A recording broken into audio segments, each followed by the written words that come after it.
अस्सलाम वालेकुम बच्चों, क्या हाल है, कैसे हैं आप लोग। चलो सर, आज पहले शुरू करते हैं हदीस से और फिर इंशाल्लाह क्लास पे आएंगे। क्लास रमजानों में हमारी 1.5 घंटे की हुआ करेगी, सही है। आज की क्लास इंशाल्लाह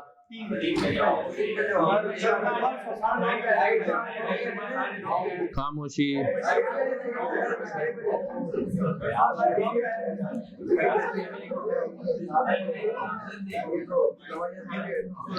चले सर, अबू हुरैरा रजी अल्लाह तआला अन्हु से रिवायत है कि रसूल सल्लल्लाहु अलैहि वसल्लम ने फरमाया, ऐसे लोगों की तरफ देखो जो दुनिया के माल और असबाब के लिहाज से तुमसे कमतर हों, और इनकी तरफ ना देखो जो माल और दौलत में तुमसे बढ़कर हों।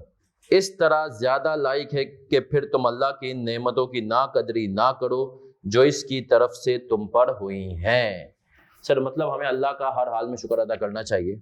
दुनिया में बहुत सारे लोग ऐसे हैं जो कि बहुत सारी बेसिक नेसेसिटीज अफोर्ड नहीं कर पाते। आप और मैं अल्लाह के हुक्म से अगर कर पाते हैं तो ये अल्लाह का बहुत बड़ा एहसान है। चले सर, अब आते हैं आज की क्लास में। एक जो हमारा टॉपिक है उसका नाम है इम्पेयरमेंट। सही है सर, क्या नाम है सर? इम्पेयरमेंट। चले सर, IAS 16 की अब जो डेप्रिसिएशन वाली चीजें हैं, रिवैल्यूएशन। देखिए, मुझे इम्पेयरमेंट के लिए आपकी इतनी बेस बनाने की जरूरत थी कि आपको एसेट की कॉस्ट समझ में आ जाए। अब सर उमर काजी बेसिकली आपको डेप्रिसिएशन वगैरह वो तरफ लेकर जाएंगे 16 के अंदर, और रिवैल्यूएशन वगैरह। सही है सर। हम अब आएंगे इम्पेयरमेंट की तरफ। अफेक्टिवली मेरा पहला टॉपिक इम्पेयरमेंट ही है। इससे पहले जो मैंने आपको बताया वो IAS 16 की बेस बताई। सर इम्पेयरमेंट क्या होती है? What do we mean by impairment? Sir impairment होती है एसेट की बेनिफिट देने की सलाहियत में कमी। अपने पास सब लिखे, इम्पेयरमेंट क्या होती है? एसेट की, लिखना शुरू करें, बेनिफिट देने की सलाहियत में कमी।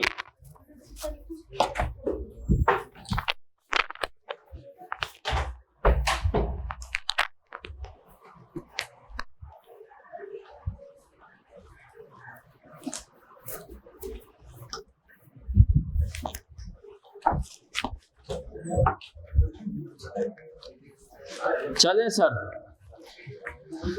एसेट की बेनिफिट देने की सलाहियत में कमी, इसके साथ नंबर लिख लेंगे IAS 36, इंटरनेशनल अकाउंटिंग स्टैंडर्ड 36 है ये, और ये हमें कहता है इम्पेयरमेंट। अब इम्पेयरमेंट क्या होता है, पहले इसको आप सबने बड़े गौर से सुनना है। एसेट की बेनिफिट देने की सलाहियत में कमी। अब सुनना सर, एक चीज होती है डेप्रिसिएशन। सर काजी ने आज आपको बेसिक शुरू कराई होंगी, है ना। डेप्रिसिएशन क्या होती है कि यूज के हिसाब से, वियर एंड टियर के हिसाब से जो एसेट कम हो जाता है, डेप्रिशिएट होता है।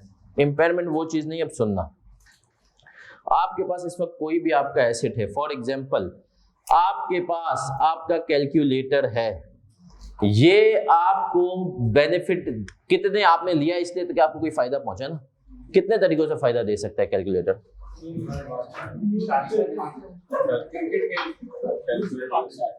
क्रिकेट खेल के और क्रिएटिविटी और रमजान में। आओ बताओ भाई क्या सर, या ये यूज करके फायदा पहुंचा सकता है आपको, या बेच के, क्या किसी तीसरे तरीके से ये आपको फायदा पहुंचा सकता है? नहीं। अब सर देखें, यूज कुछ भी हो, आप इस पे पेपर सॉल्व करें, आप इस पे जो है अपने घर का बजट निकालें, कैलकुलेट करें, सही है, आप इससे क्रिकेट खेल लें, कुछ भी करें, लेकिन यूज है। ऐसा ही है सर। मिस यूज भी किस में आता है? यूज में। सही है, मिस यूज में किस में आता है? यूज में। तो अब आपने कहा सर मेरा कैलकुलेटर या तो मैं इसको इस्तेमाल करूंगा तो फायदा देगा, या तो मैं इसको बेचूंगा तो फायदा देगा। किसी तीसरा और कोई तरीका नहीं है जिसकी मदद से मेरा कैलकुलेटर मुझे फायदा दे।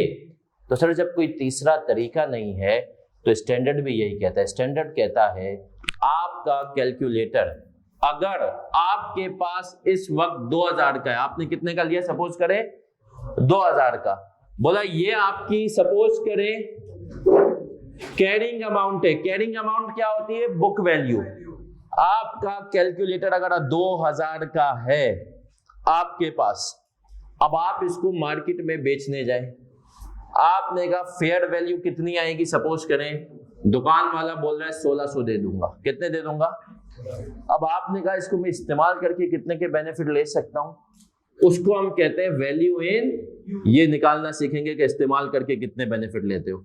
वैल्यू इन यूज वो आ गई 1800 की। अब सुनना, तुम्हारे पास एक चीज पड़ी हुई है 2000 की, कितने की, तुम उसको अगर आज बेचने जाओ कितने मिलेंगे, और अगर इसको इस्तेमाल करते रहो तो कितने बेनिफिट मिलेंगे। तो यहां पर अकाउंटिंग स्टैंडर्ड ये आया, इसने कहा देखो भाई एक चीज अगर तुम्हारे पास 2000 की तुम कह रहे हो है और तुमने उसको क्यों रखा हुआ है कि वो तुम्हें उससे फायदा पहुंचे, और अगर तुम्हें उससे फायदा 2000 से कम का पहुंच रहा है, सपोज करो 1800 का पहुंच रहा है, तो वो चीज तुम्हारे पास 2000 की नहीं होनी चाहिए। क्योंकि जब कोई चीज तुम 2000 की शो करते हो ना अपने पास, तो उसका मतलब ये होता है कि तुम उससे इतने तक के बेनिफिट लोगे। अब तुमने चेक कर लिया कि मैं इसको बेचूंगा तो 1600 के बेनिफिट, इस्तेमाल करूंगा तो तुमने चेक किया, तुमने बोला भाई मैं तो इससे कभी भी 2000 के बेनिफिट ले ही नहीं सकता, तो इसका मतलब ये है कि 200 रुपए से तुम्हारा एसेट क्या हो गया, इम्पेयर्ड। और इम्पेयरमेंट के बारे में मैंने आपको क्या बताया, इम्पेयरमेंट क्या होता है, मतलब एसेट की बेनिफिट देने की सलाहियत में अगर एसेट आपको जो बेनिफिट दे रहा है जितने आपने सोचे हुए हैं उससे कम मिल रहे हैं, तो इसका मतलब एसेट क्या हो गया, इम्पेयर हो गया। ये सिर्फ मैंने आपको इसका एक बुनियादी कॉन्सेप्ट दिया है, सही है। इसमें जो सबसे टेक्निकल चीज है ना वो ये वैल्यू इन, इसको कैसे निकालना है कि कोई भी चीज आपको इस्तेमाल करके कितने बेनिफिट दे, उसके ऊपर बाद में आएंगे। पहले हम डिफरेंट चीजों को डिस्कस करें। स्कोप, ये कॉपी करते जाए मेरे साथ मेरा बच्चा।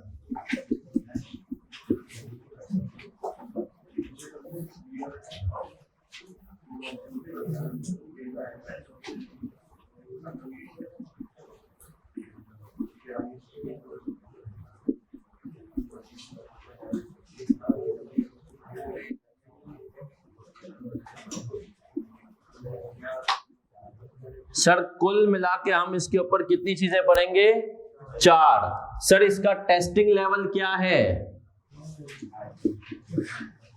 Testing level 1। Sir testing level 1 का मतलब क्या है, याद है किसी को, भूल गए। सर टेस्टिंग लेवल 1 का मतलब है इसके ऊपर मैक्सिमम सवाल 8 नंबर का आ सकता है। कितने का, हमने कहा टेस्टिंग लेवल 1 का मतलब है मैक्स 8 मार्क्स। पेपर में एग्जामिनर ने कहा 8 मार्क्स से ज्यादा इसको नहीं दूंगा। फिर आगे आते हैं, प्रोफिशिएंसी लेवल क्या है, प्रोफिशिएंसी लेवल 2 है। इसका मतलब है इसमें आपको चीता बन के आना है। इसने कहा देख पूछूंगा 8 मार्क्स का, लेकिन भाई तुझे चीता बन के आना है। चीता नहीं बना तो एग्जामिनर को अच्छा नहीं लगेगा, और अगर एग्जामिनर को अच्छा नहीं लगेगा तो एग्जामिनर बोलेगा अगली दफा फिर से आके मुझे अच्छा लगवा। सही है ना भाई, एग्जामिनर तो एग्जामिनर है ना, उसने कहा मुझे अगर इस दफा अच्छा नहीं लग रहा तो अगली दफा तो फेरा और मुझे उधर पीछे दे दे। चले सर आ जाए। ऑनलाइन वाले बच्चों, क्या आप हमारे साथ जुड़े हुए हैं तो कह दें सीसी।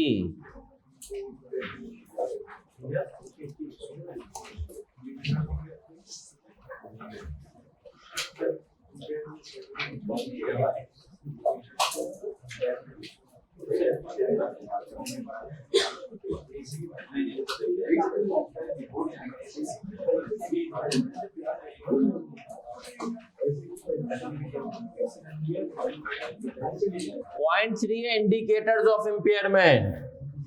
इम्पेयरमेंट के इंडिकेटर्स क्या होते हैं, सर इंडिकेटर का आम अल्फाज में मतलब क्या होता है? इशारा। क्या होता है? इशारा। इशारा के ऊपर एक शेर याद आ गया, तेरे नाम को मेरे नाम का सहारा चाहिए, तेरे नाम को मेरे नाम का सहारा चाहिए, इतना ही काफी है या कोई और इशारा चाहिए?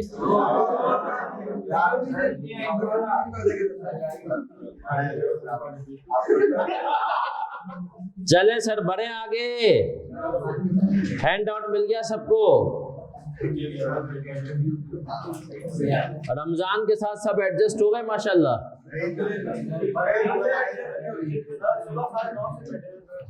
अरे सर यही तो है, ये दिन याद आएंगे जब फर्म में जाओगे ना। बेटा हैंड आउट का पीडीएफ मेरा बच्चा ग्रुप पे है, नहीं है तो ताहिर को मैसेज करें और उससे ले ले, उसने ग्रुप पे डाल दिया है। Sir carrying amount, fair value, value in use, impairment का कॉन्सेप्ट क्या होता है? एसिड की बेनिफिट देने की सलाहियत में कमी। एग्जांपल दी आपके पास, कैलकुलेटर 2000 का है, फेयर वैल्यू कितनी है?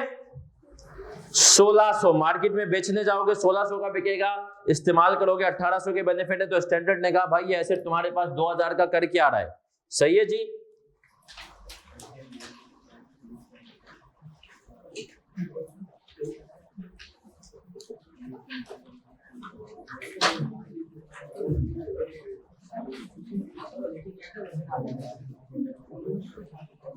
चले मेरा बच्चा, आप सबको हैंड आउट नजर आ रहा है?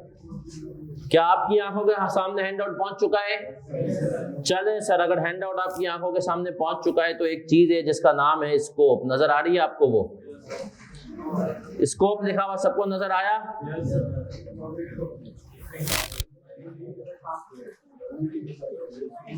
सर देखें, स्कोप के अंदर हमने कहा, ये कह रहा है ऑल एसिड्स, जितने भी एसिड्स हैं उनकी इंपेयरमेंट जो होगी उसके लिए हम इसी स्टैंडर्ड को देखेंगे।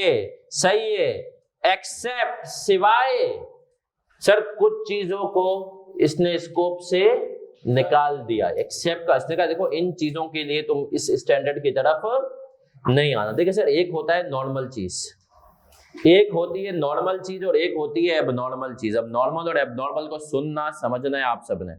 सर नॉर्मल चीज होती है, नॉर्मल काम ये होता है कि भाई हमने कहा ये सारे यहाँ पे जितने भी बच्चे हैं ना, सब सीरियस हैं सीए करने के लिए, सिवाय 2 बच्चों के जो अभी क्लास में आएंगे सबसे एंड में। सही है, अभी आई नहीं, अभी आएंगे। सही है, हमने कहा जो अब क्लास में आएगा ना सबसे एंड में, वो सीरियस नहीं है।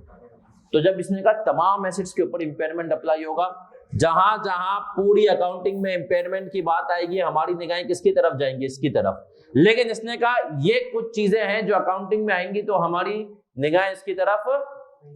सबसे पहले इसमें आ रहा है इन्वेंटरीज। इन्वेंटरीज क्या होती हैं? कॉस्टिंग तो सबने शुरू कर दिया होगा और FAR 1 में भी थोड़ा बहुत अब तक स्टॉक ना जो हम बेचने के लिए लेते हैं, बनाते हैं। इसने कहा इन्वेंट्री की इंपेयरमेंट मैं नहीं देखूंगा, तो कौन देखेगा? IS 2 एक स्टैंडर्ड है IS। सर क्या वो हमारे सिलेबस में नहीं? वो आपके सिलेबस में construction contracts. Sir construction contracts क्या होते हैं? कोई बिल्डिंग शिल्डिंग बन रही है, उसमें अगर इंपेयरमेंट आ गई, केस ऑर्डर आ गया, उसके ऊपर ये अप्लाई नहीं होगा। इसी तरीके से deferred tax acids, deferred tax acid बड़े होके पढ़ोगे IS 12, उनके ऊपर ये अप्लाई नहीं होगा। इस लिस्ट के ऊपर लिख दो, स्कोप के ऊपर लास्ट डे रिवीजन। इसके ऊपर MCQ स्ट्रेट छप के आएगा कि भैया आप बता दें इंपेयरमेंट वाला स्टैंडर्ड किस किस के ऊपर अप्लाई नहीं होगा। अभी देखेंगे भी उस MCQ की हम एक फॉर्म। इसने कहा डेफर्ड टैक्स एसिड्स IS 12 ये अप्लाई नहीं होगा।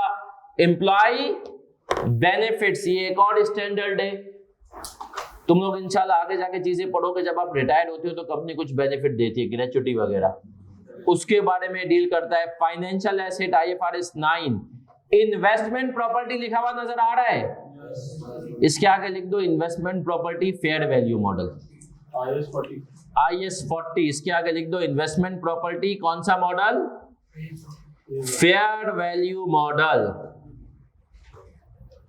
फिर हमने कहा बायोलॉजिकल एसिड्स, ये क्या होते हैं? IS 40, देखें आपको IS लिखना जरूरी नहीं, बस समझ लो IS, लेकिन चाहो तो लिख भी लो। बायोलॉजिकल एसिड IS 41 है।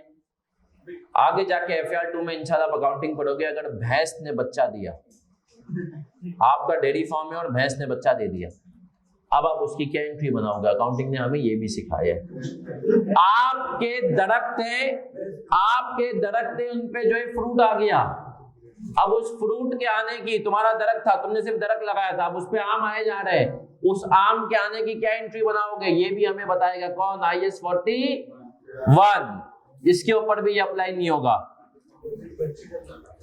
Insurance contract assets and assets held for sale, हमने कहा इंश्योरेंस कॉन्ट्रैक्ट एसेट्स और एसेट्स हेल्ड फॉर, इनके ऊपर ये अप्लाई नहीं होगा। इसके अलावा जहां जहां इंपेयरमेंट की बात आएगी, हमारी निगाहें किसकी तरफ जाएंगी? IS 36। अब मैं आपको इसको आसान करके बताता हूं ये अप्लाई किस पे होगा। इसने तो इतनी बड़ी लिस्ट बता दी ना, तो अफेक्टिवली IS 36 किसके ऊपर अप्लाई होगा आपके लेवल पे? सुन ले, IS 36, ये चाहो तो कॉपी भी कर लो, applies on property plant and equipment PPE, plant and equipment PPE, दूसरा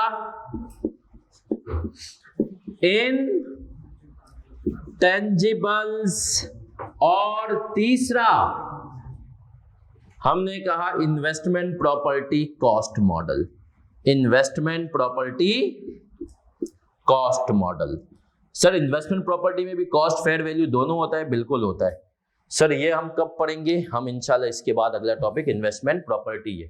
मेरी कोशिश होगी अल्लाह के हुक्म से, अगले हफ्ते से मैं शायद इंशाल्लाह 3 क्लासें कर दूं, तो मेरी कोशिश होगी कि हम इसको रमजान में ही खत्म कर लें, है ना सर, ताकि रमजान के बाद प्रेशर थोड़ा मुनासिब हो। नहीं तो सर वरना प्रेशर बहुत हो जाता है ना। अभी तो कम है ना? नहीं यार देखो, उमर काजी जो है ना वो बेसिक, हम इस स्मार्ट से चल रहे हैं कि इस बैच को आप समझें। सर रमजान भी है, ईद भी है, मुहर्रम भी है। सही है सर, ये हर साल होता है, तो हर साल यही मसला होता है। हर साल वैसे मुहर्रम आती है क्लासें खत्म होने के बाद, इस दफा मुहर्रम भी पहले ही आ रही है, फिर ईद भी है। तो अब जब ये चीजें इस तरीके से हो रही है ना सर, तो हम आप लोगों को एंड में प्रेशर बहुत ज्यादा फील ना हो, इसके लिए हम इस पे आ रहे हैं। तो चले सर, शुरू से स्मार्ट चले ना सर। मतलब जब पता है 350 रन बनाने हैं 50 ओवर में, तो यार आप शुरू के 10 ओवर में 30 रन थोड़ी बनाओगे। चले सर आ जाए।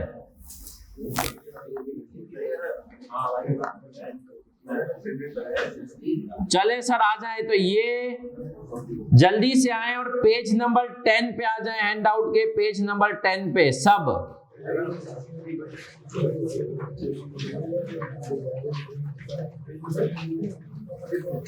पेज नंबर 10,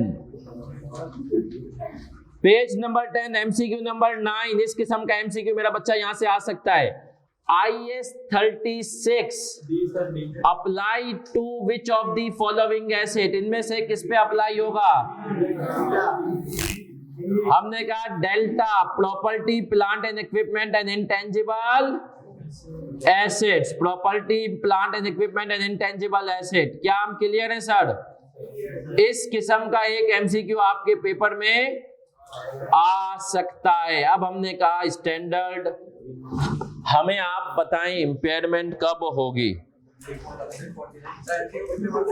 हाँ, MCQ पेपर में बेटा 9 से 12 मार्क्स के आते हैं। तो स्कोप जितने भी होंगे ना आपके, इनके ये MCQs में पूछे जाने के चांसेस ज्यादा होते हैं। अब हम आएंगे सर, स्कोप हमने पढ़ लिया, डेफिनेशंस पे आएंगे। सबकी तवज्जो इधर मेरा बच्चा। सर इंपेयरमेंट कब होगी? सर इंपेयरमेंट कब होगी?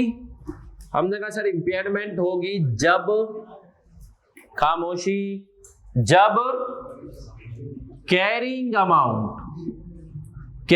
अमाउंट ज्यादा हो जाएगी किससे?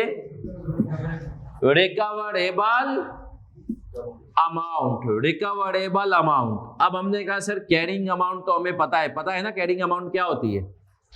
सर कैरिंग अमाउंट क्या होती है?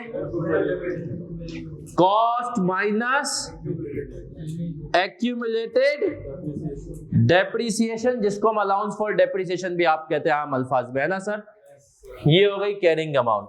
रिकवरेबल अमाउंट क्या होती है? हायर ऑफ दो चीजें, क्या? Higher of fair value less cost to sell. अब ये सुनना, आज की क्लास हमारी टारगेट होगी इसके ऊपर, सही है? और दूसरी चीज वैल्यू इन यूज। आए सर इसको एक दो एग्जांपल्स, एक तो आपने हमारी कैलकुलेटर की एग्जांपल दी, एक और एग्जांपल दें। एसी की बात करता हूं। इस एसी की बात करते हैं, KNS ने लिया था सपोज करो 50,000 का, लाइफ थी इसकी कितनी? 5 साल। कितनी लाइफ थी सर? अगर 50,000 का KNS ने लिया था और 5 साल लाइफ थी, 1 साल यूज हो गया, तो मैं कह सकता हूं 10,000 का डेप्रिशिएट हो गया। 50,000 डिवाइडेड बाई 5 कितने का डेप्रिशिएट हुआ? इस वक्त 40,000 का ये KNS की बुक्स में मुस्कुरा रहा है। अब आपने कहा सर, साजिद कपाड़िया साहब ने कहा कि मैं इसको बेचना चाहता हूं।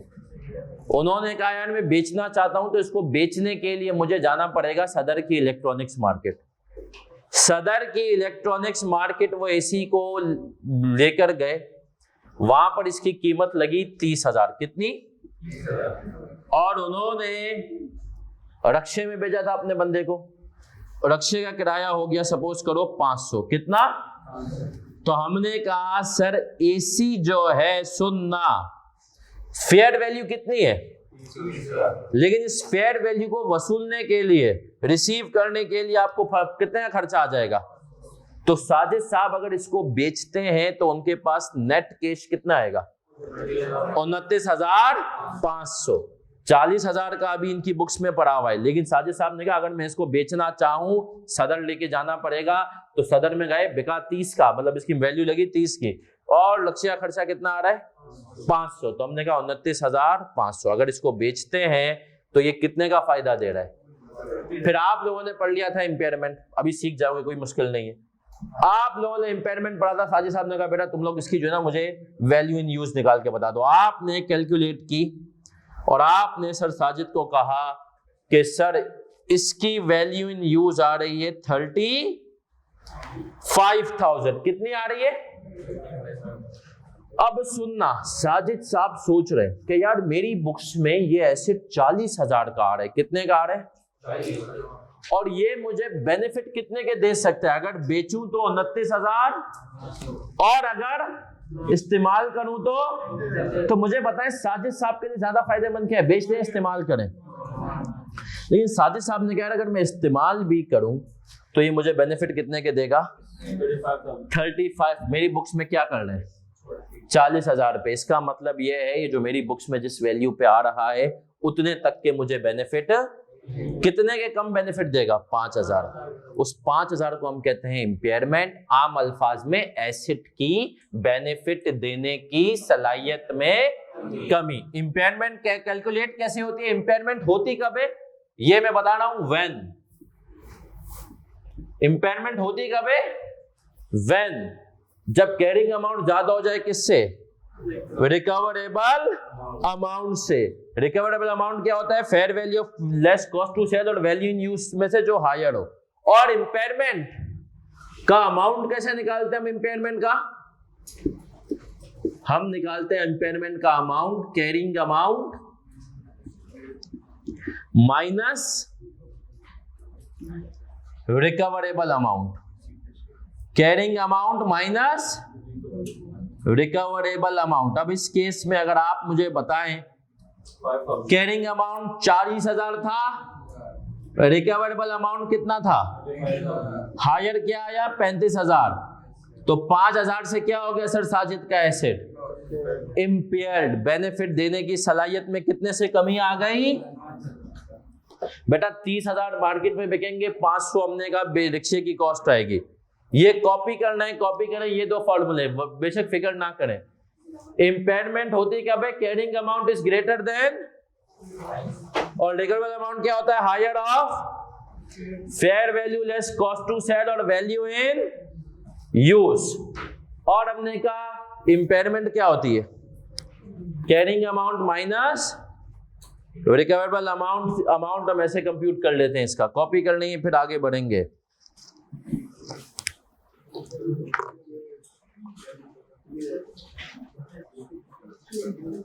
बेटा अप्लाई जोन ये किस किस के ऊपर अप्लाई होता है? मीरअप के हमने कहा ये अप्लाई होता है पीपीई, इंटेंजिबल और इन्वेस्टमेंट प्रॉपर्टी। इसके अलावा बाकी चीजों की इंपेयरमेंट आपके लेवल पे जो सवाल आएगा उसके लिए हम इसको नहीं देखेंगे।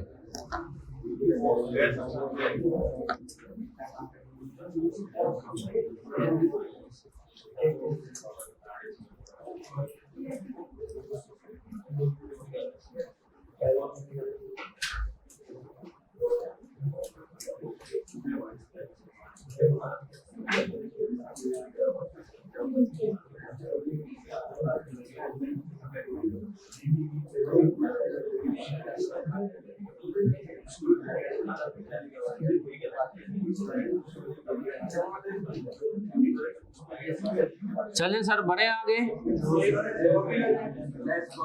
इंपेयरमेंट नेगेटिव नहीं हो सकती। अब सुनना, इसके ऊपर आऊंगा।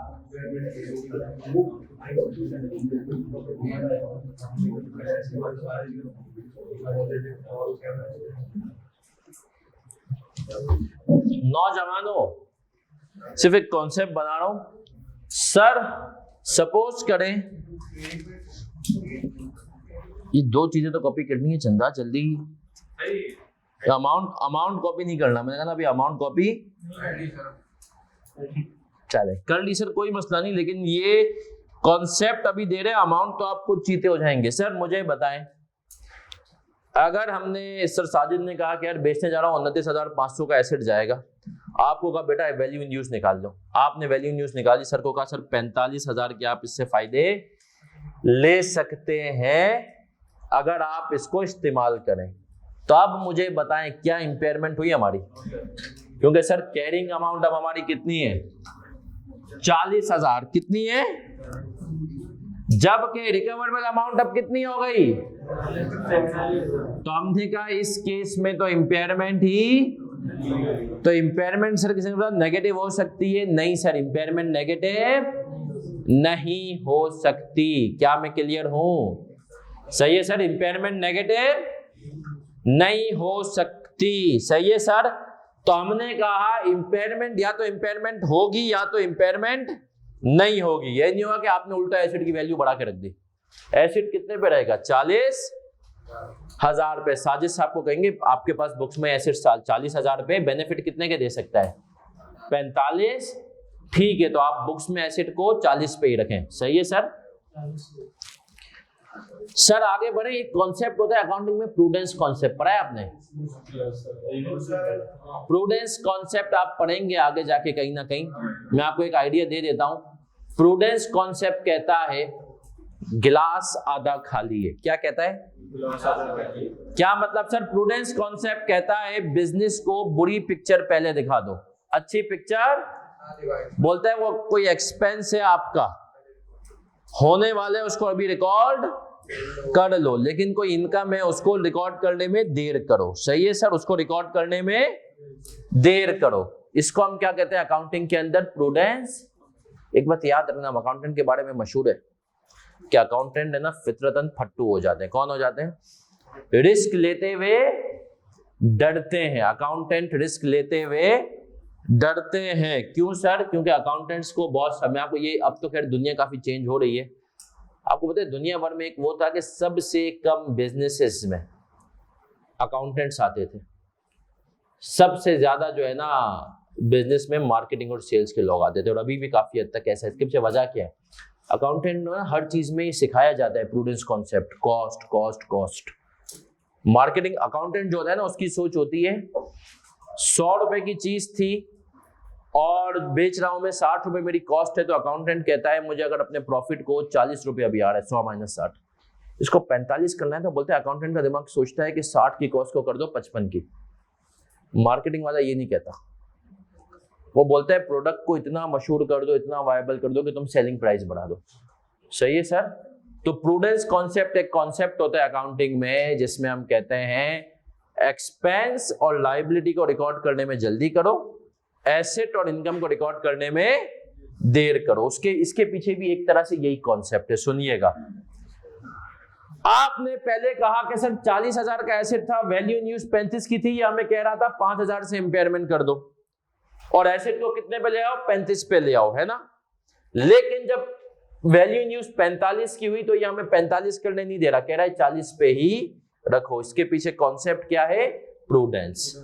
शेयर होल्डर को बुरी पिक्चर दिखाओ, शेयर होल्डर को अच्छी पिक्चर नहीं दिखाओ। कुछ लोग होंगे ना आपके भी आसपास जो हमेशा, जिनकी एक नेचर एक आदत है कि आपको नेगेटिव पिक्चर दिखाएंगे।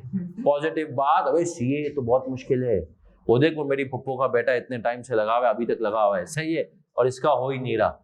लेकिन सर आपको चीजों को पॉजिटिव लेना है। मैं स्टूडेंट्स को कहता हूं कि यार देखो, मैं एक बड़ा एवरेज स्टूडेंट था और मैंने सीए की जिंदगी में एंजॉय भी माशाल्लाह बहुत किया, और मेरा सीए हो सकता है तो इंशाल्लाह आप लोगों का भी हो सकता है। सर यकीन माने, एक बात याद रखना, क्लास से अगर आपने पूरी ली ना, और जब मैं कहूंगा कि भाई ये काम तू घर से करके आना, तुमने क्लास में 15 मिनट पहले आके उसको कर लिया, या क्लास के बाद 15 मिनट में कर लिया, बाकी घर पे करो पार्टी, सीए मुस्कुराते हुए, और स्मार्ट स्टडी सीख जाओ।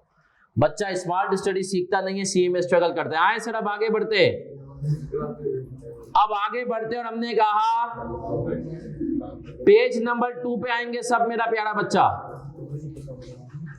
सफा नंबर 2। इंपेयरमेंट के बारे में क्या कह रहा है, impairment is equals to carrying amount greater than recoverable amount. हमने कहा भैया रिकवरेबल अमाउंट बता रहा है higher of fair value less cost to sell और वैल्यू इन यूज। फिर कह रहा है fair value less cost to sell क्या है, amount obtainable in an arm's length transaction. Sir ये आर्म्स लेंथ ट्रांजैक्शन क्या है, amount of arm's length transaction क्या होता है, आर्म्स लेंथ ट्रांजैक्शन, ये अकाउंटिंग में कि एक हाथ की दूरी के ट्रांजैक्शन, ऐसा। सर सुनना, आर्म लेंथ ट्रांजैक्शन का मतलब होता है ऑर्डिनरी ट्रांजैक्शन बगैर किसी रिश्तेदारी दोस्ती वोस्ती के। सही है सर। आर्म लेंथ ट्रांजैक्शन का आप कह दो कि ट्रांजैक्शन विद स्ट्रेंजर, चाहो तो ट्रांजैक्शन विद स्ट्रेंजर। अगर स्ट्रेंजर जो है उसके साथ एक ट्रांजैक्शन आप करोगे, देखो ना भाई होता है ना दोस्ती यारी में, आप अगले को या तो ज्यादा डिस्काउंट देते हो या तो ज्यादा चूना लगाते हो, आइदर ऑफ देम। सही है सर, दोस्ती यारी में ऐसा ही होता है। तो इसने कहा आर्म्स लेंथ का मतलब क्या है, ट्रांजैक्शन विद स्ट्रेंजर, अनजान आदमी से जैसे ट्रांजैक्शन करते हो। सही है भाई, आपका दोस्त है, आपकी बाइक आप पुरानी बेच रहे हो, एक दोस्त है आपको पता था आपको कि यार ये ज्यादा चीजों में घुसता नहीं, इसके बाप के पास पैसा बहुत है, वो आपके पास आया, आप नॉर्मल आदमी को 30 की बाइक बेच रहे थे, उसको आपने 35 की टिका दी, उसने ले भी ली। ये आर्म्स लेंथ ट्रांजैक्शन नहीं है। या एक कोई आपका दोस्त है और उसने आपसे बाइक ली, और वो दोस्त वाकई में आपको पता है बचपन से लेकर आज तक उसने हर जगह जो है आपकी हेल्प की है, जहां जहां आपके घर वालों में आप घर से कहीं लेट हुए, कुछ आपने जो है कहीं सिगरेट पी, ये किया वो किया, उसने आपको हमेशा सेफ रखा है। अब वो आया 30 की बाइक, आप उसको 25 में भी बेच दोगे। दोनों केसेस में क्या, arms length transaction. Arms length transaction क्या होती है, जो कि मार्केट में किसी भी स्ट्रेंजर के साथ आप करें। ठीक है सर।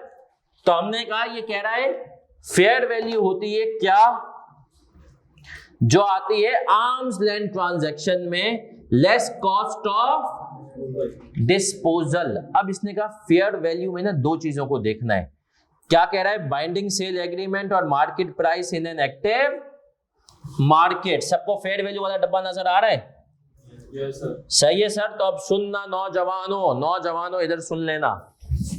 इसने कहा भैया फेयर वैल्यू क्या होगी, इसने कहा फेयर वैल्यू क्या होगी, जल्दी बताओ सर। फेयर वैल्यू होगी बाइंडिंग सेल एग्रीमेंट पहल और मार्केट वैल्यू, ऐसा ही है। अब सर ये बाइंडिंग सेल एग्रीमेंट क्या है? बाइंडिंग सेल एग्रीमेंट क्या है?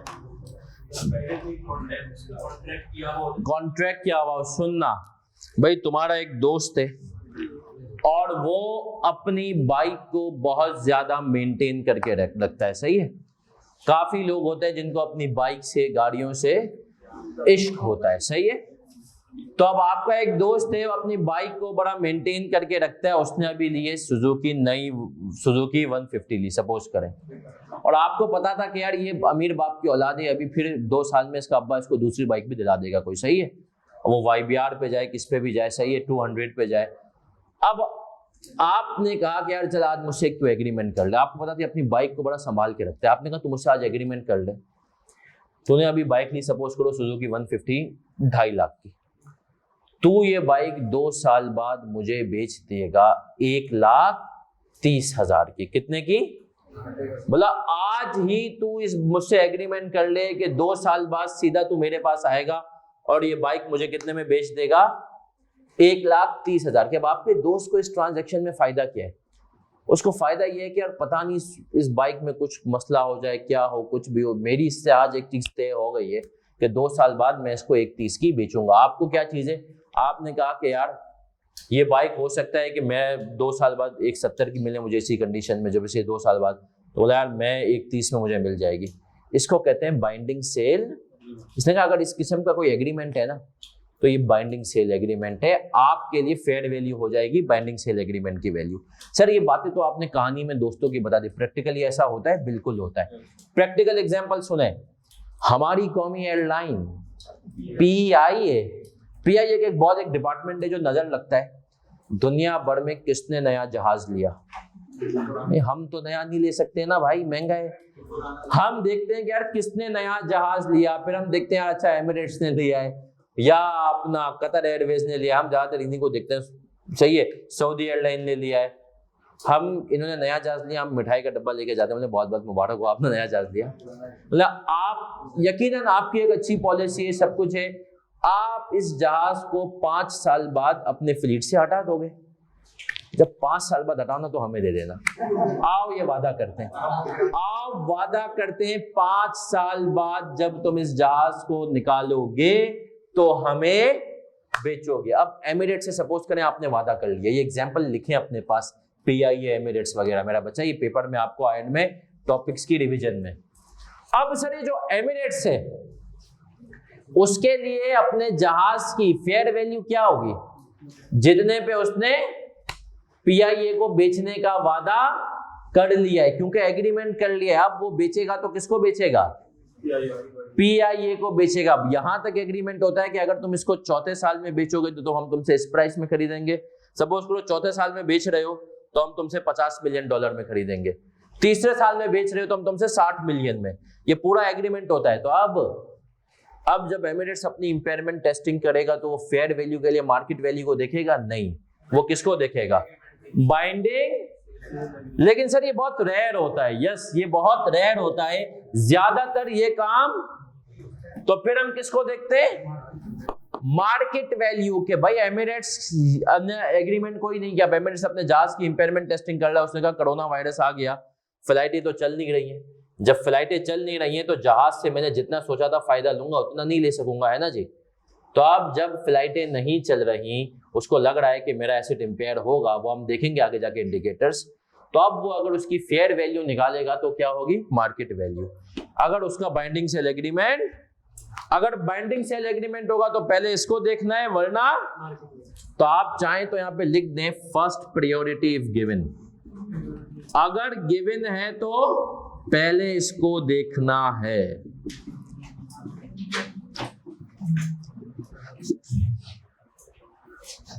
बाइक की बात आई तो एक छोटी सी कहानी सुना दूं। कहानी भी नहीं, मतलब तुम लोगों को रमजान में, ताकि मुझे पता है काजी की क्लास लेकर आ रहे हो अभी, है ना, और काजी भाई माशाल्लाह प्रैक्टिस बहुत कराते हैं। अब सर खामोशी। हमने कहा काजी की एक बात याद रखना, एक वक्त आएगा तुम लोग बोलोगे सर माशाल्लाह इतनी प्रैक्टिस छोड़ दें। काजी भाई वो प्रैक्टिस आपको इतनी कराएंगे। अब सुनना मेरा बच्चा, एक ये सच्ची कहानी है, सच्ची, उस बंदे की जो आज भी सीए कर रहा है और तकरीबन 10 साल हो चुके हैं उसको सीए करते हुए, लेकिन मैं सुना रहा हूँ सबक सीखना उस कहानी से। एक लड़का है, उसने मुझे कहा सर मेरा नाम जाहिर किए बगैर बच्चों को कहानी बताएं ताकि बच्चे मुस्तकबिल में वो गलतियां ना करें जो मैंने की। सर देखें, इस कुछ नहीं, वो यहाँ नहीं बैठा हुआ, उसका FAR 1 FAR 2 पास है, सही है, बस वही पास है, सही है, सही है सर। और उस स्टूडेंट ने कराची के सारे इंस्टीट्यूट पढ़े हुए, FAR मुझे बहुत गुरु मानते हैं क्योंकि FAR 1 FAR 2 उसका मुझसे पढ़ के पास हुआ है और आज तक कैफ में उसका वही पास है। IAE को भी पास था, वो एग्जाम्प्ट हो गए, सही है। तो सर लेकिन उसने सीए अभी तक, तो मैं आपको उसकी कहानी सुना रहा हूं, उसने लेकिन सीए 10 साल क्यों हुए, उसने अपनी जिंदगी के 3 साल सीए में जाया किए। और उसने, जाहिर सी बात है इस एज में आपको शैतान आपके ऊपर बहुत ज्यादा गालिब होता है, आपको जो है ना गलत चक्रों में पढ़ाने की कोशिश करता है, उसमें पढ़ के लोग अपना करियर तबाह करते हैं। उनको भी हो गई मोहब्बत और उन्होंने मोहब्बत में वो काम किया, मैं कहता हूं कि भाई वो ताजमहल वाला तूने बराबरी कर दी। बताएं क्या काम किया मोहब्बत में? तुक्का लगाएं, मोहब्बत में क्या कर सकते हैं एक लड़का, मतलब गिफ्ट देने के लिहाज से, गिफ्ट देने के लिहाज से क्या काम हो सकता है सर? उस बंदे ने मोहब्बत में लड़की के बाप को स्कूटर दिला दी। अब आप सोचे, सही है सर, लड़की के बाप को स्कूटर दिला दी और आप फिर भी बेचारे का कट गया। तो अब आप नहीं बाइक में बात करेंगे और जो है उस बेचारे ने, और इस चक्कर में मैंने कहा भाई तू ये अफोर्ड कैसे करता था? उसने कहा सर वो तो अल्लाह ने बचा लिया। मतलब मैं इतना पागल था मोहब्बत में कि मैंने वो क्या, उसने 3 साल से ये छोड़ा, सुबह 9 बजे घर से निकलता, रात के 12 बजे तक बोलता सर मैं होम ट्यूशन करता। और अगर कोई बंदा 9 से 12 होम ट्यूशन करे ना तो सर वो 60-70 हज़ार रुपये आराम से कमा सकता है, कम से कम, ज्यादा से ज्यादा, इससे ज्यादा भी। उसने कहा सर मैं पैसे जमा करता और उसको मैंने, उसके बाप को बाइक दिलाई, उसको मैंने मोबाइल 50,000 का दिला के दिया था, उसके खानदान में कई शादियों कपड़े मैं दिलाऊं, सही है। अच्छा फिर सुनना ये बात सच, उसने कहा फिर बोला सर वो तो अल्लाह ने बचा लिया और मेरी आंखें खुल गई, नहीं तो मैंने वीसी भरी थी कि उसको मरगला दिला के दूंगा, सही है, वो अल्लाह ने बचा, आंखें कैसे खुली? अब सुनना, ये एक बड़ा अच्छा दोस्त, पिछली क्लास में हदीस भी पढ़ी थी, जिससे उसने बाइक ली ना उसके बाप के लिए, उसने बोला यार तू बाइक क्यों दे रहा है, तेरे पास तो? उसने कहा नहीं मुझे चाहिए, दे दिया। लेकिन उसके दोस्त को दिमाग में कुछ तो गड़बड़ है। उसके दोस्त ने थोड़ी देर बाद बोला तू तो वही पुरानी बाइक पे घूम रहा है, मेरी बाइक कहाँ गई? फिर उसने अपने दोस्त को बताया कि यार मैं किसी से मोहब्बत करता हूँ, और उसके बाप को वैसे बाइक दे दी, सही। उसने एक दफा रोए धोए कि अब्बू बस में आते मुझे अच्छा नहीं लगता, भाई ने। फिर उसने उसको समझाया कि भाई तू एक काम कर, तुझे अगर अपनी मोहब्बत की सच्चाई देखनी है ना, तू 3 हफ्ते 4 हफ्ते कोई गिफ्ट ना दे उसको, उसके मांगने पे कुछ भी हो जाए ना, 1 महीना तू नहीं गए। उस बंदे ने यही किया, 1 महीना कोई गिफ्ट। उस लड़की की माँ ने फोन करके उसको गालियां दी लड़के को, सही है। उसके बाद उसने कहा कि सर मुझे समझ आई कि भाई मैं तो ऐसा क्रेडिट कार्ड के तौर पे यूज हो रहा हूं। तो उसने कहा कि सर नौजवानों को बताएं सबसे इंपॉर्टेंट कैरियर है, इन चक्रों में चले सर। आज तो 4 साल तो उसके आप समझ लें इस चक्कर में जाया। बाकी भी फिर उसने कुछ दोस्त ऐसे बनाए हुए थे कि मैंने उसको बोला भी कि यार तू देख, एक इंसान की जो होते हैं ना कि साथ के लोग, इनसे बड़ा इंपॉर्टेंट होता है फैक्टर आपको होता है, तूने जितने भी दोस्त बनाए हुए हैं ना वो सारे कोई भी सीए को लेके सीरियस नहीं, सीए के साथ जॉब्स भी माशाल्लाह कर रहे हैं प्रॉपर 9 to 6 वाली, दिल हुआ पेपर दे दिए नहीं दिए। मैंने कहा भाई तू जॉब भी नहीं कर रहा, कुछ भी नहीं कर रहा। फिर मैंने कहा दोस्ती मैंने उसकी छुड़वाई हुआ ये वो, अब उम्मीद है कि इंशाल्लाह उसने अब पिछले अटेम्प्ट में 3 पेपर दिए हैं तो उम्मीद है मुझे 2 तो निकाल ही लेगा इंशाल्लाह। चले सर आप सब भी उसके लिए खास दुआ कीजिएगा, सही है सर। आए सर, तो अब आगे आएंगे। हमने कहा सर ये फेयर वैल्यू क्लियर हो गया हमें, अब आगे बढ़ेंगे। अगली चीज क्या है? अगली चीज है सर कॉस्ट टू डिस्पोजल या कॉस्ट टू सेल। अब सुनना,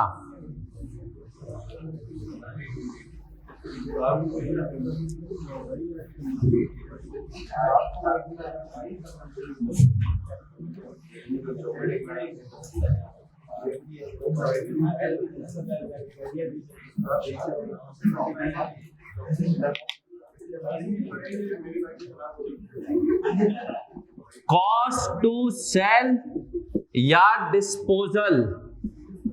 अब सर इसके ऊपर आ रहे हैं, इसके बारे में सुनना। स्टैंडर्ड ने कहा ये कॉस्ट होनी चाहिए इंक्रीमेंटल। कौन सी सर? इंक्रीमेंटल का मतलब क्या होता है?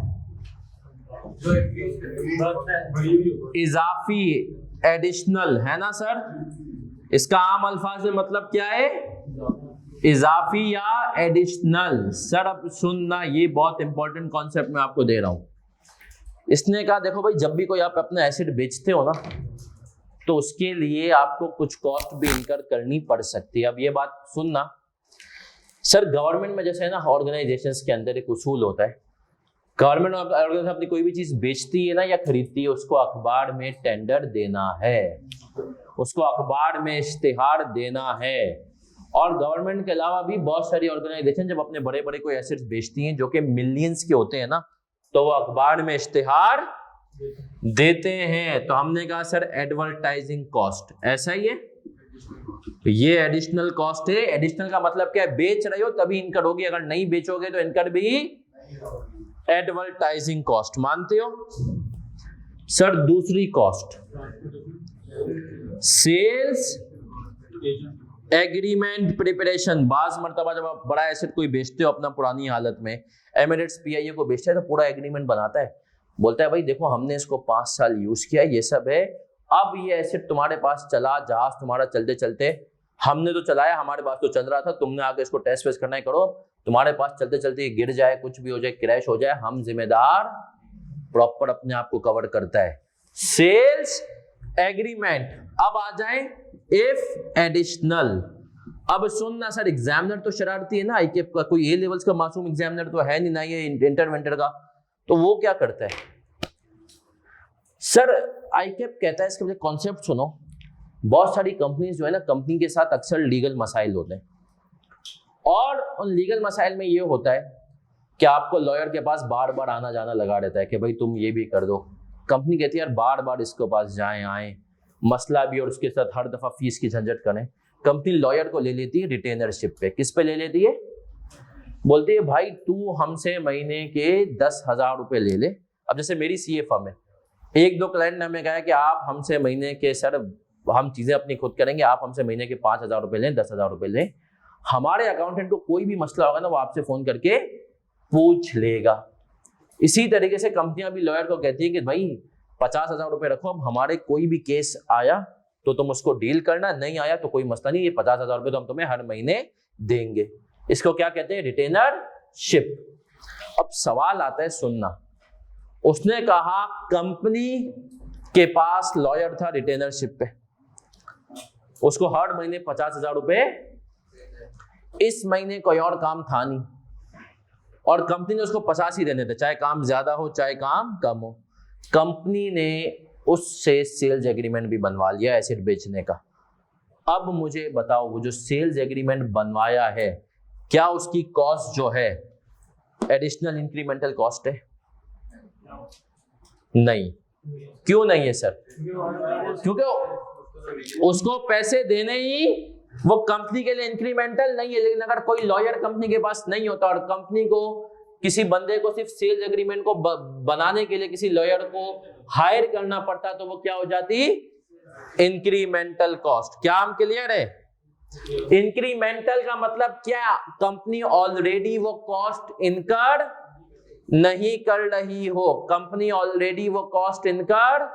इंक्रीमेंटल का मतलब क्या होता है? इजाफी, एक्स्ट्रा कॉस्ट, एक्स्ट्रा एक्स्ट्रा। ठीक है सर। अब सर और एग्जांपल दें। कमीशन, सर ये सारी इंक्रीमेंटल कॉस्ट। भाई आपने कहा हमने एडवर्टाइजमेंट भी कर ली एसिड बेचने के लिए, कोई एसिड लेने के लिए तैयार नहीं, तो आपने कहा कि यार कमीशन एजेंट के पास जाना पड़ेगा, और कमीशन एजेंट जो है बोलेगा मुझे कमीशन दो तुम्हारी चीज, जैसे सर ये प्रॉपर्टी वगैरह में बहुत होता है, आपसे आम हालात में नहीं होता। कमीशन एजेंट कहता है सर आप मुझे ये चाबी दें अपने फ्लैट की, अपने जो है ना जो भी दुकान वुकान है, और मैं आपसे इतना कमीशन लूंगा और आपको इस टाइम में। तो कमीशन एजेंट जो है उसको भी कब पैसे देंगे? जब हम बेचेंगे। नहीं बेचेंगे तो क्या उसको मिलेंगे पैसे? एडवर्टाइजिंग हो गया, सेल्स एग्रीमेंट हो गया और कमीशन हो गया। क्या मैं यहां तक क्लियर हूं सर? ये एग्जांपल्स कुछ मैंने आपको दी जो कि बेचने के ऊपर आती हैं। कोई और एग्जांपल जो अभी मैंने दी थी? Transportation cost. क्या मतलब सर? अभी सर साजिद एसी लेके गए थे ना वहां पे रक्शे में, तो ट्रांसपोर्टेशन मार्केट तक की कॉस्ट। बेचा तो गए, वरना ऐसे ही सर को शौक थोड़ी कि एसी डाल के सदर में जाए, और समझ रहे हो? तो हमने कहा ट्रांसपोर्टेशन कॉस्ट। क्या मैं क्लियर हूं? अब सर सेल्स एग्रीमेंट के भाई कंपनी कोई एसेट बेच रही है ना, खासतौर पे बड़ा एसेट प्रॉपर्टी, जिसमें एमिरेट्स पीआईए को जब अपना पुराना जहाज देगा, एग्रीमेंट बनवाएगा लॉयर से कि कल कला को जहाज गिर जाए, कुछ भी हो जाए, इसके जिम्मेदार एमिरेट्स, तो वो एग्रीमेंट बनवाना पड़ता है। अब बनवाना पड़ता है तो अगर आपके पास ऑलरेडी एक लॉयर मौजूद था जिसको आप हर महीने कुछ पैसे दे रहे थे, उसको साथ अगर बनवाना पड़ा तो आप इसको लोगे।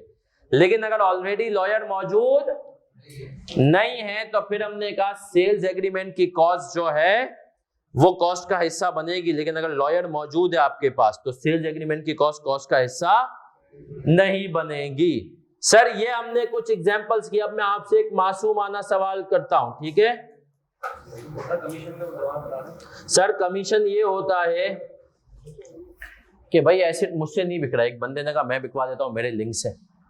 जैसे प्रॉपर्टी वालों के लिंक्स होते हैं, आप अगर कोई अपना फ्लैट बेचने जाए शायद आपसे ना बिके, ब्रोकर को आप बोले, जो प्रॉपर्टी स्टेट एजेंट ब्रोकर होता है उसको बोले, उसके लिंक्स होते हैं, वो आपको बोलेगा सही है मैं आपका फ्लैट बिकवा दूंगा, इतनी कमीशन आपसे लूंगा। जो कमीशन है वो भी क्या है? कॉस्ट टू, याद रखें कॉस्ट टू सेल डिस्पोजल कौन सी कॉस्ट होनी चाहिए?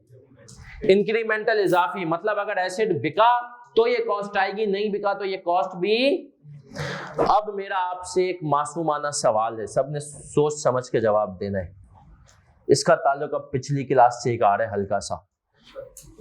कॉस्ट ऑफ डिसमेंटलिंग क्या होती है सर? ये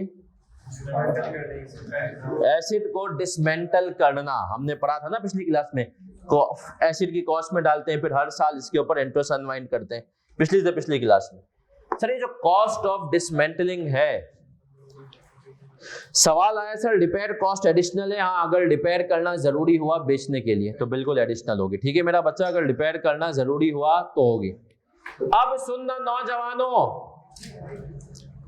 सर ये जो कॉस्ट ऑफ डिसमेंटलिंग है, क्या cost of dismantling cost to sell disposal में आएगी? आएगी नहीं आएगी?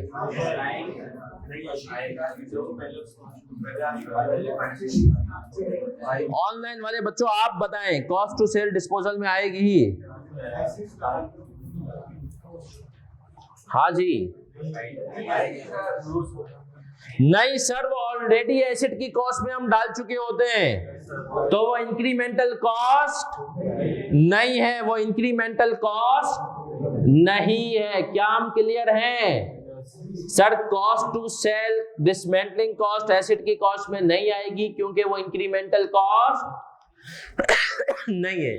सवाल है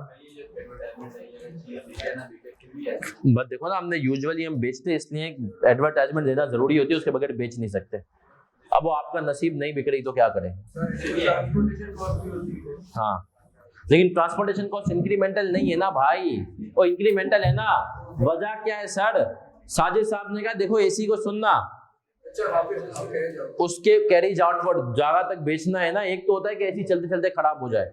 साजिद साहब ने कहा एसी चलते चलते खराब हो गया, पुराना हो गया, अब उसको वो बेचने थोड़ी जाएंगे बाजार, उसको उतार के रख लेंगे। कभी किसी बच्चे ने गलत सवाल पूछा, सर पे मार दिया।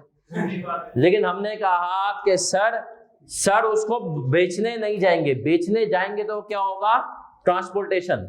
चले सर, अब जब एक सवाल करेंगे तो हमें इसके कॉन्सेप्ट क्लियर होंगे। आ जाए, एक पुराना सवाल करते हैं, छोटा सा सवाल है, और उसके बाद क्लास को ऑफ करेंगे पक्का।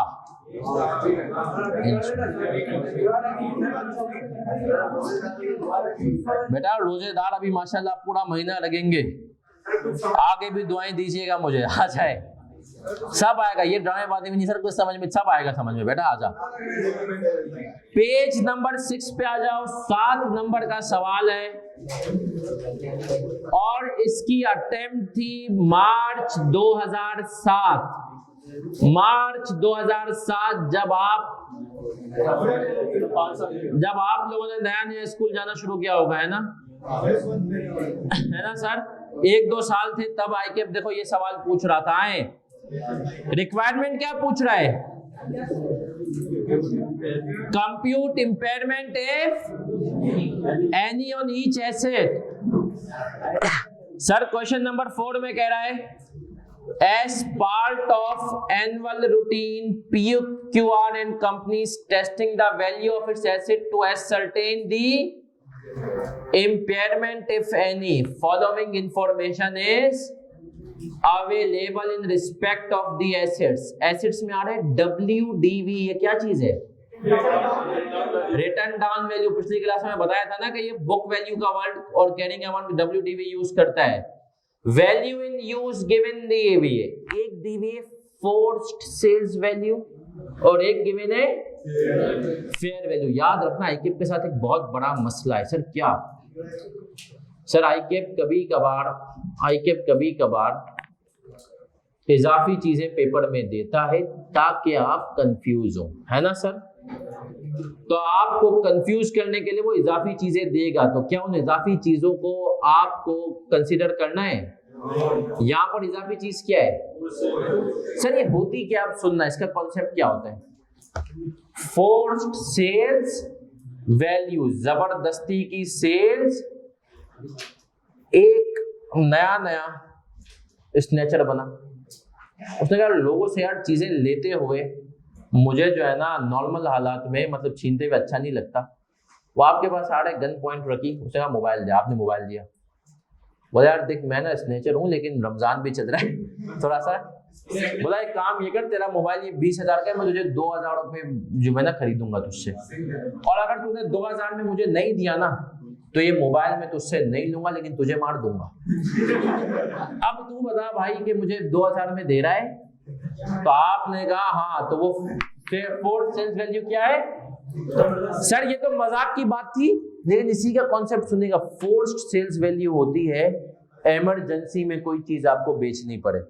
भाई किसी के ऊपर कोई खुदा ना खास्ता फाइनेंशियल डिफिकल्टी आ गई, उसने कहा अर्जेंट बेच के किसी को, जैसे ये मुझे याद है एक फर्ग्यूसन के एक पार्टनर थे, उनको किसी जमाने में पर्ची आ गई, जब ये अमन कमेटी वाला गेम ज्यादा था ना, उनको किसी जमाने में, क्योंकि फर्ग्यूसन चुंदरी के रोड पे पीछे लियारी है, खारादर लियारी, बल्कि खारादर से पीछे लियारी का भी, वो लियारी में भी जो नहीं, वो जो एरिया अमन कमेटी वाला जो चील चौक टाइप का है, अब तो खैर वहां पे माशाल्लाह काफी अच्छे हालात है, मेरे पूरा ननियाल वहीं पे।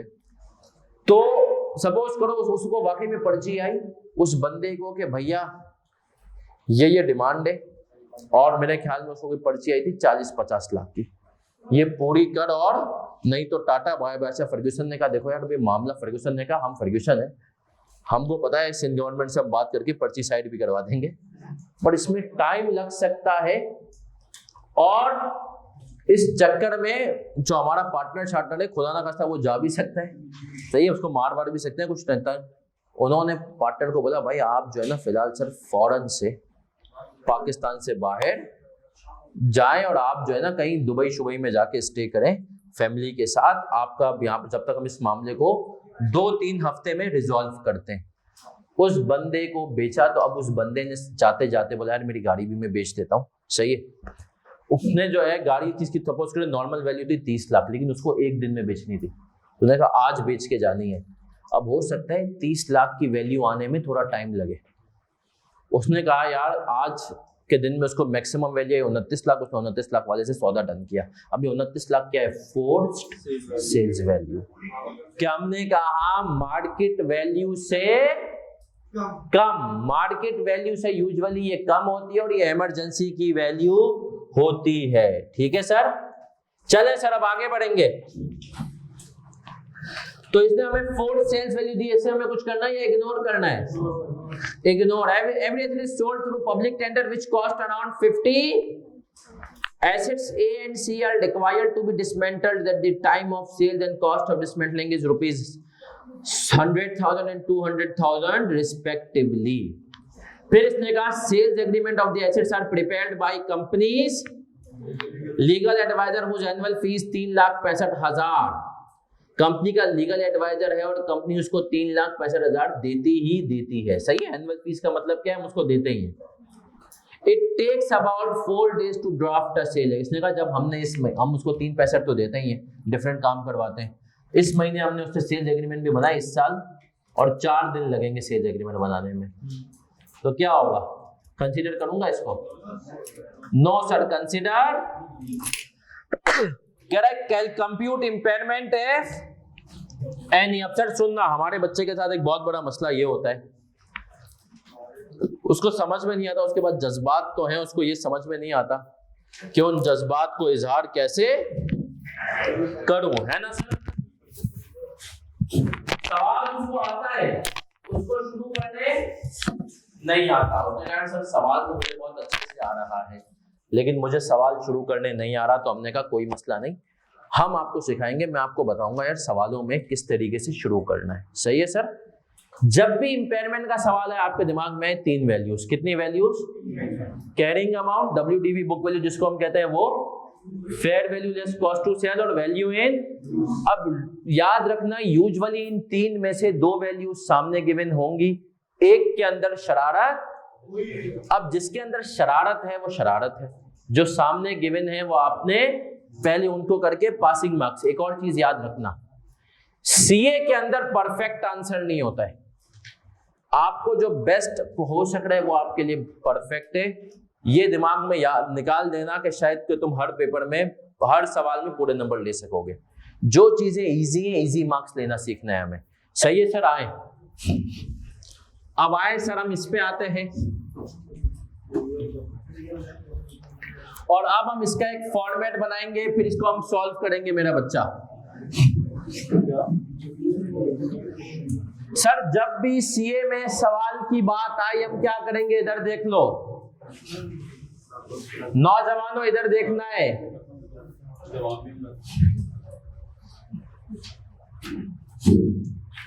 हमने कहा हमारे पास कितने एसेट्स हैं सर?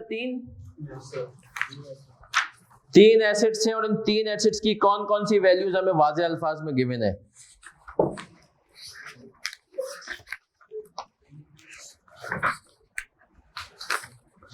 कौन सा पेज है? 6। ABC, A, B और C। अब हमें पता है इंपेयरमेंट की बात आएगी तो सबसे पहले हमें चाहिए होती है कैरिंग अमाउंट, जिसको WDV भी कहते हैं। ऐसा ही है, कैरिंग अमाउंट WDV। नौजवानों इधर देख लेना, कैरिंग अमाउंट WDV कितनी गिवन है? इसकी गिवन है 3200। अब आप इसका फॉर्मेट देखें, मैं क्या कर रहा हूं, कैरिंग अमाउंट लिखूंगा, fair value less cost to sell और वैल्यू इन यूज, और मैं आपको बताऊंगा इसका आंसर कैसे प्रेजेंट करना है। अभी कॉपी कोई नहीं करेगा। 3200, 1500 और 1700 ये हमें गिवन है। फिर हमने कहा सर रिकवरेबल अमाउंट क्या होता है? Higher of. भाई रिकवरेबल अमाउंट क्या होता है? Higher of fair value less cost to sell और वैल्यू इन यूज। अब sir fair value less cost to sell सुन लेना मेरा बच्चा, क्या चीज है उसके ऊपर हम बाद में आएंगे। आसान चीज क्या है? वैल्यू इन यूज, क्योंकि सर सवाल में गिवन है। यस सर, कितनी है? 3100, दूसरे की 1200, तीसरे की 1500। सर यकीन माने 7 नंबर का सवाल था ना, तो 1.5 से 2 नंबर इतना फॉर्मेट बनाने के और ये दोनों लिखने के थे। सही है, 7 नंबर में से आप ये मार्क्स उठा सकते हैं, ये अप्रोच डालनी है, इजी थिंग्स फर्स्ट। अब हमने कहा सर मसला किसमें? Fair value less cost to sell में है, तो मैंने कहा sir fair value less cost to sell की वर्किंग करेंगे। हमने कहा सर बल्कि यहाँ पे कर लेते हैं, ये वर्किंग जरूरी नहीं, मैं आपको समझाने के लिए कर रहा हूँ। ABC फेयर वैल्यू क्या सवाल में गिवन है सबकी? कितनी गिवन है? 2500, 1400 और अब मुझे बताओ, कॉस्ट टू सेल में हमारे पास तीन चीजें हैं। Every asset is sold through public tender which cost around 50,000। Sir क्या ये माइनस करूंगा? यस सर, हमने कहा टेंडर कॉस्ट माइनस की कितनी? 50,000 जी, मैं क्योंकि ये पूरा मैं 1000 में बता रहा हूं तो मैं यूं लिख रहा हूं 50 देखो ऊपर इसने लिखा हुआ भी रुपीज इन 1000। क्लियर है सर? फिर आता हूं सर, डिसमेंटलिंग कॉस्ट को लूंगा? No sir. और सर ये जो कह रहा है लीगल एडवाइजर कॉस्ट, इसको लूंगा? नहीं लूंगा। तो ये कितनी आ गई fair value less cost to sell? 1350 और 1900। अब सुनना सर, ये सारी चीजें यहां पर आप लिखेंगे वर्किंग। अब ये जो तुम लोग छोटी छोटी गलतियां करते हो और पेपर तुम्हारा पेपर पूरा नहीं होता है सर, सीए में याद रखो सबसे बड़ा मसला है बच्चों का पेपर। क्यों? अगर आप गौर से देखें, मैंने वर्किंग की भी ना तो मैंने यहाँ पे हेडिंग भी नहीं डालना गवारा की, fair value less cost to. क्यों डालूं सर? टाइम लगेगा ना भाई। उसको पता है आईकेप का एग्जामिनर तुम्हारी कॉपी पढ़ के चेक करता है, उसको तुम वर्किंग इस फॉर्म में दे दो कि भाई देखिए जो फिगर है मैं यहाँ पे लिख रहा हूं ना वो इस वर्किंग से आई है, लेकिन इस वर्किंग में वापस हेडिंग नहीं डाल रहा। ये तुम लोग क्या करते हो, यहाँ पे हेडिंग डालोगे, खुदारा डिफरेंट कलर के पेन यूज करना, एक काला पेन हो जिससे तुम पूरा पेपर करो। सही है सर? आईकेप में प्रेजेंटेशन नहीं चाहिए, उसको तेरे कॉन्सेप्ट चेक करने। चले सर, फेयर वैल्यू कितनी आई? 2450। सर ये कितना आ गया हमारे पास? दूसरा 1350 और तीसरा 1950। नौजवानों हम आए, रिकवरेबल अमाउंट क्या होता है? दोनों में से जो हायर हो, ऐसा ही है। यहां पर हायर क्या है? 3100। हमने कहा इस एसिड को जो 3200 है हमारी बुक्स में, अगर इसको यूज करेंगे तो 3100 के बेनिफिट मिलेंगे, बेचेंगे तो 2450। सर ये निकालेंगे कैसे, ये हम सीखेंगे अगली क्लास में। ये 1350 और ये 1950। सर इंपेयरमेंट होती कब है? सर इंपेयरमेंट होती कब है? जब कैरिंग अमाउंट किससे ज्यादा हो? Carrying amount is greater then. अभी कॉपी नहीं करो सर, मुझे बताएं क्या इसके केस में कैरिंग अमाउंट रिकवरेबल अमाउंट से ज्यादा है? Yes sir. क्या यहां पर इंपेयरमेंट हुई? कितने से इंपेयरमेंट हुई? 100 से। इनकी बुक्स में ये एसिड 3200 का आ रहा है, मैक्सिमम बेनिफिट कितने के दे सकता है? 3100। तो हमने कहा 100 से ये एसिड क्या हो गया? इंपेयर्ड हो गया। इसकी बेनिफिट देने की सलाहियत में क्या हो गई? कमी। सर 1500 का एसिड आ रहा है, मैक्सिमम बेनिफिट कितने दे सकता है? तो इसकी बेनिफिट देने की सलाहियत में कितने से कमी आई? 150। मानते हो? Sir 1700 maximum benefit. क्या ये इंपेयर हुआ? इसके केस में हमने कहा नो। और ये हो गया आपका 7 नंबर का पास्ट पेपर का सवाल। कॉपी कर लें। पहले पेपर थोड़े मुश्किल होते थे बेटा, कर सकते हैं एक बच्चे का सवाल है ए और बी की, लेकिन अब देखें ना आप यही गलती करते हैं। अगर आप ए की वर्किंग अलग करेंगे ना तो आपको सबके लिए कैरिंग अमाउंट ये सब अलग अलग लिखना पड़ेगा। बी में आओगे फिर लिखना पड़ेगा कैरिंग अमाउंट ये वो। इस वर्किंग को मैंने क्या किया, सिंगल पेज पे करके, क्या आपको ये चीजें अलग अलग लिखनी ना पड़े। सी में इंपेयरमेंट नहीं है क्योंकि सर रिकवरेबल अमाउंट ज्यादा है कैरिंग अमाउंट से। ऑनलाइन वाले बच्चों क्या आप हमारे साथ हैं?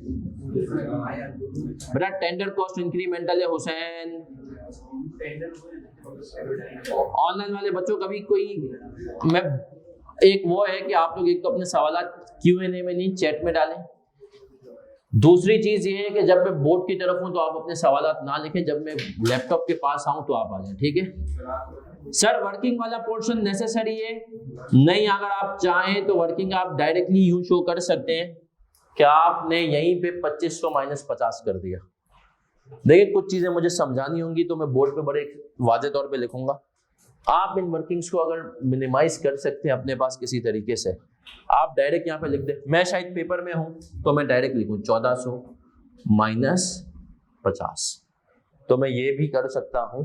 हाँ लेकिन ये जरूर बताना है कि तुम 1350 की फिगर पे कैसे आए, क्योंकि ये सवाल में गिवन नहीं है।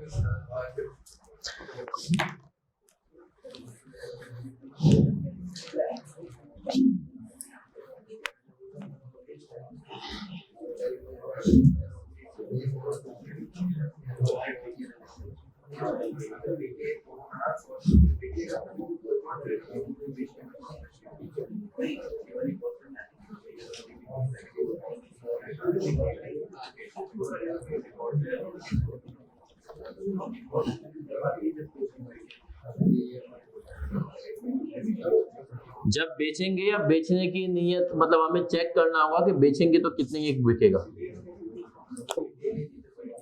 CTS cost to sell. चले सर बड़े आगे,